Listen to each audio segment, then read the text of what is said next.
Il est 8h36, Jean-Luc Mélenchon est avec nous, bonjour. Bonjour. Jean-Luc Mélenchon, je voudrais commencer avec la réaction de Marlène Schiappa à propos de la défense de Jonathan Daval, les avocats de Jonathan Daval. On trouve des raisons qui justifieraient que cette femme ait été victime, dit Marlène Schiappa. A-t-elle eu raison d'intervenir ? Bon, je crois il faut maintenir la paix publique et nous, les Républicains, quelle que soit notre famille politique, le groupe auquel on appartient, on doit monter en ligne sans cesse parce que dans ce pays, il n'est pas acceptable que des choses pareilles se passent. Ce sont des actes de barbarie. Vous la soutenez ? Ah ben, je crois, non ? Qu'est-ce que vous en pensez ? Ah ben, moi, non, mais attendez, ne commencez pas à me poser des questions. J'en sais rien, on parle amicalement, là. Non, amicalement. Je ne sais pas quelles sont vos opinions. Je sais pas quelles sont vos opinions. Je vous demande, quand un ministre monte en ligne de cette manière sur un sujet, moi, je ne suis pas de son parti, je pense qu'elle a eu raison, oui, bien sûr. Elle a eu raison. Mathieu Gallet, le président de Radio France, révoqué par le CSA, décision politique ou pas, à vos yeux ? Oui, au sens peut-être noble du terme. Le gouvernement a dû considérer que quelqu'un qui avait été condamné ne pouvait pas rester dans une position d'autorité aussi importante. Vous savez, ça se comprend. Alors, en même temps, il faut qu'on fasse très attention. C'est pour ça que ces questions embrouillées. Oui. Cet homme-là, il a fait appel. Donc, il y a une présomption d'innocence. Oui. Voilà. Appel suspensif. Oui. Voilà. Alors, il faut que quelqu'un tranche. Là, je pense que l'autorité l'a fait. C'est le CSA. Bon. Oui. Mais elle a un sens politique au sens noble des choses. C'est-à-dire, quelqu'un qui est condamné, on estime qu'il n'est pas en situation morale. C'est une décision juste ? Est-ce qu'une décision politique peut vraiment être juste ? Elle est adaptée ou pas ? Donc c'est une décision politique, oui, mais au sens noble du terme. C'est-à-dire, je peux être contre. Supposez que je sois contre cette décision, il n'empêche que je dirais qu'elle est politique au sens noble, parce que c'est une évaluation morale. Qu'est-ce qu'on donne à voir et qu'est-ce qu'on accepte ou pas ? Après tout, le gouvernement, l'État a le droit d'avoir un avis sur ceux qui, à un moment donné, exercent l'autorité en son nom. Et là, bon, c'est la radio publique, que voulez-vous ? Oui, ça a une importance pour tous les Français. Et donc, les gens condamnés ne peuvent peut-être pas la diriger. Oui, le CSA, d'ailleurs, doit-il être réformé ? Les rapports entre l'audiovisuel public et l'État. Oui, déjà, vous savez que j'ai fait une pétition, parce que il faudrait qu'on puisse avoir des rapports plus détendus avec les médias, parce que où c'est la cogne, où c'est le procès en diffamation, non, il y a peut-être un intervalle entre les deux. On doit pouvoir dire, voilà, par exemple... calme, Ça dépend des jours. Mais maintenant, vous êtes patron de médias.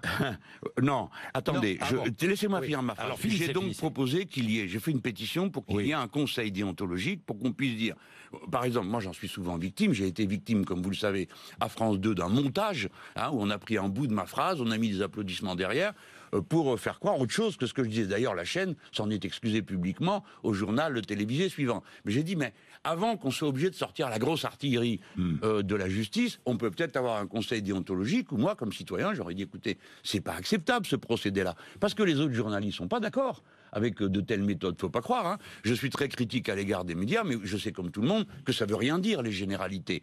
C'est dans le détail que ça se voit. Donc je suis pour ce conseil déontologique. J'ai demandé au président de la République, après tout, j'ai été son concurrent, je suis président d'un groupe d'opposition à l'Assemblée. J'ai demandé à le recevoir, à ce qu'il me reçoive, pour lui présenter cette pétition et mon idée, puisqu'il s'est exprimé sur les fausses nouvelles. Mais pour l'instant, j'ai pas de réponse. Je suis bien embarrassé. Bien embarrassé. Oui, je préférerais qu'il me... Ou alors il me dit, écoutez, monsieur Mélenchon, j'ai pas le temps, ou c'est pas à moi que vous devez dire ça, mais à mon Premier ministre. Il a aussi beaucoup de choses à faire. Oui, mais moi je suis important, monsieur Bourdin. Je suis un des responsables de l'opposition. On est dans un régime parlementaire.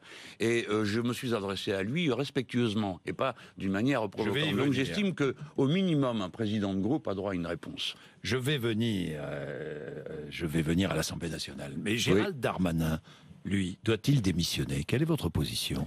Alors, j'observe d'abord les faits qui sont en cause sont gravissimes. Hein. Bon, mais pas seulement dans le registre qui a été évoqué jusqu'à présent, puisque l'accusation qui est portée contre lui est une accusation de viol. Mais moi, je me suis aussi intéressé, de ce que j'ai pu lire, honnêtement, j'y ai pas passé ma vie, au fait que la personne qui le sollicitait, c'était pour changer son casier judiciaire. Alors, moi, je voudrais aussi qu'on interroge ceux qui sont en état de changer les casiers judiciaires des gens, parce que c'est quand même pas banal, ça, comme affaire. Donc, d'un bout à l'autre, c'est grave. Mais le devoir d'un responsable public, c'est de faire attention à la façon avec laquelle il avance dans les problèmes. Pourquoi? Parce que le viol est un crime, je le rappelle. C'est pas rien d'accuser quelqu'un d'un crime. Donc il faut le faire avec justesse et méthode. Si les faits sont avérés, alors c'est même pas la case d'émission, c'est la case prison qui est à l'horizon. Mais s'il ne l'est pas, si ces faits ne sont pas avérés, alors la situation est gravissime de mettre un homme sur le pilori, et c'est un adversaire politique, et j'ai aucune raison d'apprécier. Donc je ne veux ni donner le sentiment que je minore, ou l'un quelconque de mes amis, la gravité des faits, ni qu'on déprécie la valeur de la parole de la victime. Il faut faire très attention à ça. Parce que souvent, on trouve toujours des bonnes raisons pour expliquer que la victime n'est pas si victime que ça. Mais un viol est un viol. En l'état actuel des choses, de ce que l'on sait, doit-il démissionner ? Monsieur Bourdin, cette question-là, il faut la poser à ceux qui l'ont embauché. Parce que pour mettre dehors Madame de Sarnez et Monsieur Bayrou, qui n'étaient inculpés de rien du tout, et en cause d'aucune manière, ça a été en 48 heures. Enfin, vous ne les avez pas défendus à l'époque. Eh ben non, c'était une affaire politique. Oui. Non, mais je peux les défendre. Attendez, mais je peux les défendre. C'est une affaire de droit commun et d'un crime. Oui. C'est pas pareil. Alors, là, on parlait de politique avec monsieur. Peut-il encore exercer ses fonctions? Je change. Apparemment, c'est le cas puisqu'on le voit le faire. Alors, qu'en pensez-vous? De quoi, monsieur Bourdin? Peut-il encore exercer ses fonctions? À mon avis, très difficilement. Très difficilement. Bah écoutez, il est entouré d'un silence gêné, mais à chaque fois qu'il ouvre la bouche à l'Assemblée nationale. Mais voilà, nous en sommes tous là. Comprenez-moi bien, monsieur Bourdin. Donc, je ne veux... Écoutez, nous avons discuté entre nous dans le groupe La France Insoumise assez longuement de ça. Parce que nous étions tous bouleversés par deux choses. Un, on ne peut pas sous-estimer la gravité des faits incriminés. Deux, on ne veut pas que dans le contexte actuel où enfin une parole s'est libérée, où enfin des gens amènent sur la scène publique des choses qu'on taisait auparavant parce que les victimes finissaient par se sentir coupables, enfin tout ça arrive sur la scène, il ne faut rien faire ni rien dire qui soit en quelque sorte retour à la case départ, tout le monde la ferme. Ni non plus être, nous, des juges ou des policiers. Donc, je vous dis franchement les choses. C'est une situation qui nécessite de la mesure. Mais en même temps, la gravité des faits fait que tout le monde devrait, dans le gouvernement, s'interroger. Mais les Français regardent, ils sont capables de faire la différence entre le traitement qu'a subi M. Bayrou et le traitement que subit M. Darmanin. Il est difficile de continuer à exercer ses fonctions, c'est ce que vous pensez. Non, et entendez-moi bien, M. Bourdin. Oui, mais je ne suis pas un juge, je vous l'ai dit. Je ne vous demande pas d'être juge. Je ne dis pas ce qu'il doit faire. Je mets chacun au pied du mur de sa responsabilité devant l'État et devant les citoyens et les citoyennes qui les regardent. Bien, vous êtes député des Bouches-du-Rhône. Tiens, vous serez candidat à la mairie de Marseille? Vous croyez que je vais vous dire tiens, ça? au passage, non, mais je dis au passage. Oui, au passage. Vous avez envie d'être maire de Marseille? Et vous êtes candidat à être le patron de la radio. Moi, non, mais là, il y a Gallet qui s'en va. Vous rigolez. Il y a Gallet qui s'en va peut-être faire candidat, non? Mais pas du tout. Et mais pourquoi vous avez le talent? Mais non, je suis incapable d'exercer la moindre autorité. Et vous, Jean-Luc Mélenchon? Dit-il en me montrant du doigt. Oui, et vous, vous avez envie d'être maire? Vous aimeriez être maire de Marseille, sincèrement? D'abord, Marseille, c'est un honneur, quoi qu'elle vous donne. Vous aimez cette ville? Ah ben oui. Mais alors, je vais vous expliquer un truc. Les gens à Marseille, soit vous arrivez, vous les supportez pas et vous repartez en criant, soit vous tombez raide amoureux. Moi, j'arrive à Saint-Charles toutes les semaines et tout d'un coup, je respire mieux. En quelque sorte, après avoir été normand, comtois, Grand Sud-Ouest, en réalité... Vous avez traversé la France, quoi. Ouais. Mais et là, vous avez trouvé votre... je me retrouve chez moi. C'est la Méditerranée. C'est la ville avec ses splendeurs de lumière. Mais Bourdin, vous l'aimez, vous, cette ville, vous savez. Mais moi, je l'aime, oui. Vous savez, je suis resté depuis 6 mois, je fais du Airbnb, et puis je vais à l'hôtel parce que j'ai pas trouvé l'endroit où me poser. Parce que il faut dire que je suis exigeant. Je veux voir la mer, je veux pas que ça coûte trop cher, parce que je suis un peu rapia, et ainsi de suite. Mais une fois, j'étais au bord de la Corniche. C'est plutôt le quartier qui est considéré comme riche. Bon sang de bois. Il y avait juste la route, et on voit la mer jusqu'au Frioul. La mer, elle change 20 fois par jour. Elle vous dit une mélodie, un message. Ah, quel bonheur. Mais vous seriez bien, donc, comme maire de Marseille. Mais le maire de Marseille, il regarde pas la mer, hein. Faut qu'il bosse. Non, mais d'accord. Non. Il y a affaire, hein. Franchement, vous y pensez ou pas? Et je me donne du mal pour parler d'autre chose, Bourdin. Laissez tomber. Non, mais dites-moi. Mais répondez-moi, puis on passe à autre chose. Mais qu'est-ce que je peux vous dire, monsieur? Si je vous dis non, on va dire, c'est bien, on est tranquille, il est pas là. Si je vous dis oui, on va dire, il est fou, il veut tout. Alors, non, il veut pas tout. Non, je vais vous dire. Il a envie de porter l'avenir d'une ville. Ok, je vous parle sérieusement. Répondez-moi. À Marseille, il faut faire naître un nouveau réseau d'élus. Donc, nous sommes en train de travailler pour faire émerger, non pas un bonhomme pour faire le maire ou une bonne femme, mais écoutez-moi, Monsieur Bourdin, non, il faut d'abord trouver les gens qui viennent du terrain. Et à tous mes amis qui sont là-bas, je leur dis, gagnez vos galons. Parce que c'est à ce moment-là que vous pourrez désigner tranquillement qui est votre tête de liste, sans forcément aller chercher quelqu'un qui soit... Vous ne pouvez pas, je termine avec ça, me dire... oui, parce qu'on va pas passer la journée avec un truc qui n'existe pas. Me dire non, je ne serai pas maire de Marseille. Ah non, je vous dis que non, que oui, que je vous dis non. Oui, que je vous dis oui. Oui, j'ai compris. Eh ben oui, non mais... Je me dis oui. Mais je mène une bataille, Monsieur Bourdin. On est 2 ans avant. Mais vous serez candidat à la mairie, vous avez raison. Non, faites pas ça. Vous aussi, vous serez président de Radio France. Rien du tout, moi. Eh bien alors, moi pareil, monsieur. Non mais attendez, Bourdin, il ne faut pas que ça tourne à la comédie, cette affaire. Je suis député de Marseille. Je suis président de groupe. Je dirige un mouvement où je participe à sa direction. Je dois mener une bataille électorale pour les prochaines élections européennes. Pour la 4 séries de... D'ailleurs, là, vous ne serez pas tête de liste. Non, mais alors écoutez, c'est bon quoi, j'ai que 2 bras, il n'y a que 24 heures par jour, il y a du monde pour faire les choses. Tête de liste de la France Insoumise. Je l'espère, pour les élections européennes, et nous aurons une liste représentative de la société. Pas d'alliés.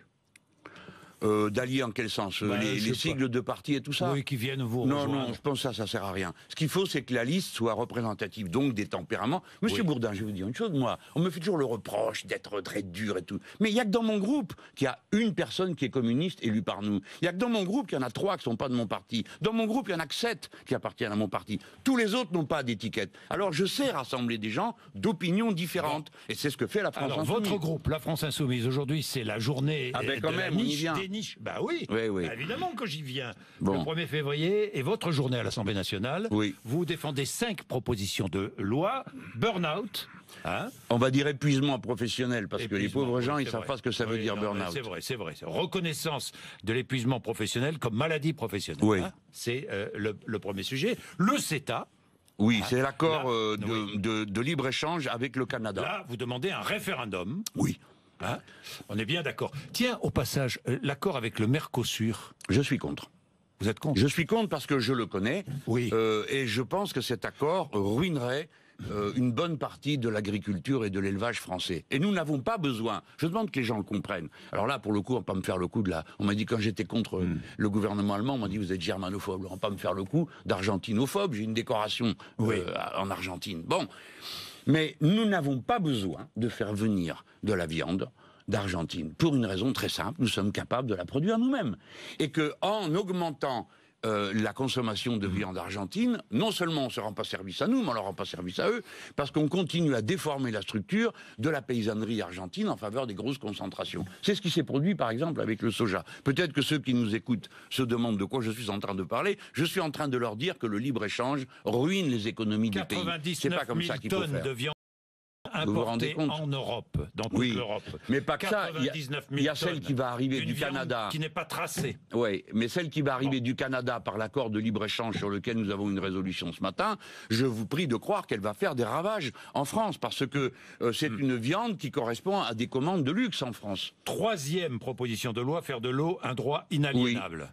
Écoutez, Monsieur Bourdin, on va dire aux gens ce que c'est. Personne ne peut vivre sans eau. Si vous manque 2% d'eau dans votre corps, vous êtes 95% de vous, c'est de l'eau. Bon, si vous manque 2%, vous avez soif. Si vous manque 10%, vous délirez. Si vous manque 12%, vous êtes mort. On ne peut pas vivre sans eau. Or, des millions de gens ont un accès difficile à l'eau. En dépit de la loi qui interdit les coupures d'eau, on continue à couper l'eau. On accède gratuitement à la quantité d'eau nécessaire à la vie. À la vie, et alors on connaît la quantité. Elle a été fixée par l'Organisation mondiale de la santé, c'est 40 litres. Cette eau doit être gratuite. Les premiers mètres cubes d'eau doivent être gratuits, parce qu'on ne peut pas vivre sans eau. Vous pouvez vivre sans votre veste ou en acheter une autre, vous pouvez vivre sans des tas de choses, mais sans eau, personne ne peut vivre. Quelqu'un à qui vous refusez l'eau, ou à qui vous rendez l'accès à l'eau impossible, vous le condamnez à mort, c'est tout. Alors, ayons la franchise de dire, on décide que les sociétés privées ont le droit de condamner à mort des gens. Eh ben non, c'est pas notre avis. Donc, 1, l'eau doit être dans les droits fondamentaux inscrits dans la Constitution. 2, il y a une quantité. Et 3, l'eau doit être publique. Elle ne doit pas être privée. 4e proposition de loi, la lutte contre le contrôle aux faciès. Alors, vous proposez un récépissé lors des contrôles d'identité. Oui, à titre expérimental, hein, pour l'instant. Parce qu'on a voulu faire des choses, si vous voulez. Toutes les lois, les propositions de loi qu'on présente, sont des choses de bon sens qui font consensus, vous avez vu dans le sondage. Alors, le contrôle aux faciès. Monsieur Bourdin, écoutez, il faut que vous compreniez ce qui se passe. Moi, quand je suis à Paris, j'habite pas loin de la gare du Nord. Écoutez, c'est insupportable. Les gens sont triés d'après leur couleur de peau. Vous m'entendez, les gens ? C'est insupportable. Et alors, certains sont plus contrôlés que d'autres. L'autre jour, c'était un député de mes amis qui s'est fait contrôler parce que, comme il est jeune, il a... écoutez, est-ce que vous savez que vous avez 20 fois plus de chances d'être contrôlé quand vous avez une mine qui semble correspondre aux préjugés communs que d'autres? Eh bien, c'est pas normal. Partout, on a essayé le récépissé, on s'est aperçu d'une chose. Les contrôles aux faciès, tout d'un coup, s'effondraient. Bon, pourquoi? Parce qu'il faut que le contrôle, bien sûr qu'il faut des contrôles. Personne ne discute ce point-là. Mais ça doit être un contrôle sur une base objective et personnalisée. C'est-à-dire qu'il doit y avoir des raisons objectives de faire un contrôle. C'est une philosophie anti-flic? Non, pensez-vous, c'est le contraire. C'est comme tout ce qu'on raconte sur les médias, c'est aussi pour protéger les gens. Je vais vous donner, vous allez comprendre, il ne faut pas faire des grands mots, il faut voir la vie quotidienne, j'ai compris ce que vous voulez dire. C'est certainement pas anti-flic. Qu'est-ce qui se passe dans la police? On les fait tous suer avec du chiffre. Je vais vous dire un truc, quand vous faites un contrôle au faciès qui se passe pas bien, et on comprend, quand vous avez affaire à un jeune, parce que c'est des jeunes, c'est peut-être la 4e ou 5e fois, le gars il va dire un mot de travers. Rébellion, vous vous rendez compte, c'est un outrage, hein, outrage, d'accord? Outrage, c'est un délit, vous le constatez et vous avez la solution tout de suite. Vous me comprenez? Si vous me volez mon portefeuille, monsieur Bourdin, et que je m'en vais d'ici, il faudra enquêter tout le monde. Il y a un moment avant de trouver qui c'est qui a pris mon portefeuille dans votre station. Mais le gars qui a fait outrage, c'est instantané. On a à la fois le délit et le coupable. Donc ça fait du chiffre. Je ne veux pas dire que les policiers font du chiffre, je veux dire du mal de personne. Je dis juste que cette situation sur les jeunes, c'est insupportable. Dernière proposition. La légalisation sous condition de l'euthanasie et de l'assistance aux suicides. Bien. Ça, c'est une question grave, monsieur Bourdin. C'est la liberté individuelle. Et elle traverse tous les camps. Elle n'est pas de gauche ou de droite. Je sais. Tout le monde a des avis différents. Nous verrons quels seront les votes sur ces propositions. Je ne suis pas content parce que La République En Marche a l'air de ne pas comprendre la Constitution. S'il y a une journée pour les groupes, c'est pas pour qu'ils nous fassent le mauvais sort qu'ils sont en train de nous préparer, c'est que sur toutes les lois, alors que bon nombre d'entre eux sont d'accord avec nous, ils mettent une motion de renvoi en commission ou de rejet et on peut discuter de rien et ils amendent pas et ils en parlent pas et ils espèrent nous enterrer comme ça. Est-ce qu'Emmanuel Macron a mangé son pain blanc? Est-ce que nous sommes à un tournant, premier tournant de cette présidence? Par la force des choses, monsieur Bourdin, ça n'a rien à voir. La colère sociale, c'est quoi? Je regardais, je vous dis ça, parce que je regardais les premiers chiffres tombés du CAC 40. Les bénéfices, chiffre d'affaires d'Assaut Systèmes qui a progressé de 6%, LVMH, chiffre d'affaires qui a progressé de 13%, Kaufmann & Broad, c'est... Je vous donne une petite carte de membre d'honneur de la France Insoumise. Mais non, non, je blague. Ne vous fâchez pas, Bourdin. Mais non, mais parce que j'ai horreur d'être d'accord. assimilé à de la politique. J'ai compris. Jean-Luc Mélenchon, est-ce qu'aujourd'hui on est à un premier tournant de cette présidence Macron? Ce qui est en jeu, c'est de savoir si le pays va supporter une telle dose d'inégalité. Les gens ont compris que tous ces bénéfices ne sont faits que parce que d'autres sont appauvris. La suppression de l'impôt sur la fortune, sur les actions, d'accord, pas les biens immobiliers, ça a été terrible. Les gens comprennent que c'est pas juste, que comme ça certains soient émancipés. Au total, il y en a pour 4 milliards. Pendant ce temps, vous avez des gens dans la rue. Pendant ce temps, enfin bref, vous connaissez toute la misère sociale qui s'est accumulée dans le pays. Donc, je pense que l'élection présidentielle. Les gens n'ont pas vraiment tranché le choix de société. Ils ont tranché entre M. Macron et Mme Le Pen. Tu parles, il n'y a pas besoin de 2 secondes pour réfléchir à ce qu'on fait dans un cas pareil. Et donc, en quelque sorte, tous les problèmes politiques qu'il y avait avant n'ont pas été purgés. Et vous avez des niveaux d'abstention qui montrent... le dégagisme continue à faire son œuvre. Et c'est bien.